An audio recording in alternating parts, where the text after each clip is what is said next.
Hi, I'm Gregory Paolini, and I want to introduce you to the Woodpeckers Paolini planer gauge.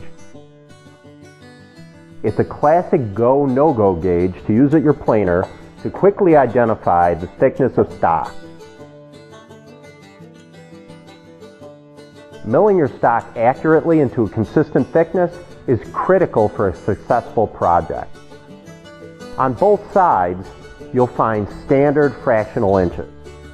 And then on each side individually, you'll find either metric decimal equivalents or standard decimal equivalents. Precision machining on state-of-the-art CNC equipment ensures that the Paolini planer gauge is incredibly accurate.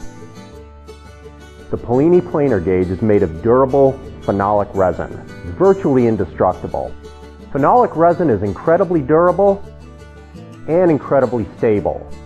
So as the seasons change, your measurements won't. And the white melamine surface provides great contrast, so it's easy to read.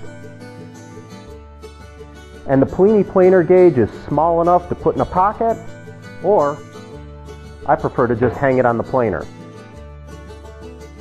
The Paolini planer gauge from Woodpeckers.